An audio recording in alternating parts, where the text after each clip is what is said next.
Welcome back to the Factor Uncensored. Times continue to change. The word fat, I even feel bad saying it, F-A-T, is no longer considered to be a bad word by some people. Back in August, I spoke with wellness influencer Jessamine Stanley. She actually embraces that term. The question I had with my producer, it said in your title, anti-fat bias. And I said, can we say the F word? Totally. Is that okay? So that's really why I use it, truly, because fat has become it's become a word of where people think of it as a negative. It means like that you're stupid or dumb or that you're not a good person. And that's not what it means at all. That just means that you're large, literally. Yeah. It doesn't mean anything more than that. And so what happens whenever we examine that is that we see the ways that a belief that fat identity means something about who you are as a person, that it has a really negative impact on our society.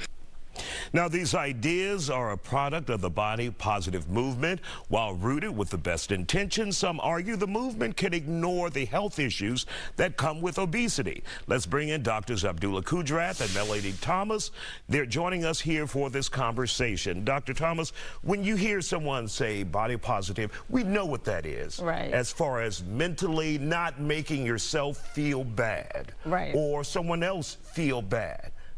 But there are serious problems with obesity. There is. But let me tell you, I can go either way, because let's go the health way, the science way. The health way, I believe that, you know, as a physical therapist, I have to be able to encourage my patients to live a healthy lifestyle. I mean, it's great to have self-confidence. Self-confidence is sexy, it's beautiful, but we have to be mindful of the things that we put in our body. It's all about the gut health, the inflammation. As a physical therapist, a lot of times there is that inflammation factor that's causing them not to get better. And with many African Americans, we're predisposed to medical conditions like high blood pressure. We're number one. Let's not be a statistic, you know. And I think we're doing better. We're changing. And instead of the fat back in the greens, we're putting the turkey leg in the greens. There you go. We're getting there.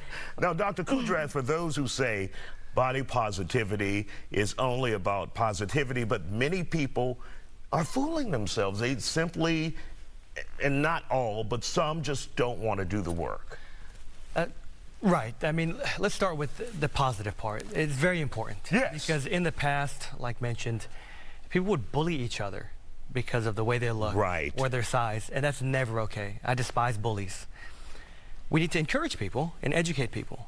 Now, you can still be big and beautiful, but as a medical doctor, it's important that I educate people and tell them that if you are obese, that it can increase your risk of developing certain medical conditions, including diabetes, hypertension, and heart disease.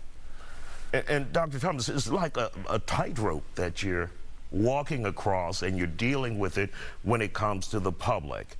Damn if you do, damn if you don't. Right. But you want them to live, but you don't want them to feel like you're insulting them. Right. It is tight. To be honest, you know, we have to be honest with them. There's no other way. You know, it's great, like I said, to feel confident, and like I said, that's beautiful to feel confident, but I've been there where I've had that body dysmorphia and not being confident in my skin, and I admire that, right? But there's a fine line where we have to say, hey, when is enough? And so how would, and this is for both of you, how should family members and friends approach it? If you know, people, and they find that positivity that they're looking for in life, you don't want to ruin that, though. Right. Maybe start working out with them. Yeah, exactly. Leading by example. Absolutely. I think if you're concerned about a family member's health or a friend's health, you don't want to make them so self-conscious that they just don't want to be around you. Or maybe it worsens an eating disorder. But health is always good. Strength and fitness is always good. You know, simple things go a long way. Just walking around the block once a day, and then tell them to come with you. Yeah, having a good conversation, you'll walk 4 or 5 blocks. Eating habits is important too. Something as simple as just restricting the time that you eat.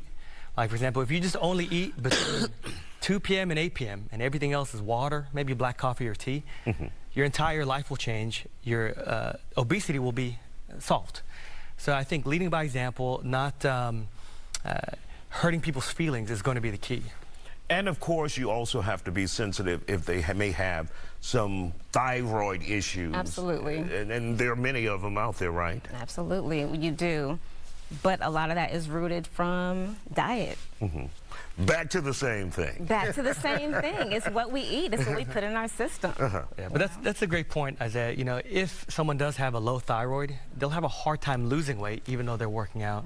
And that's where it's important to consult your doctor, a medical professional who can run the right test and see if there's something working against you, so that even if you're dieting, it's going to be harder for you. All right.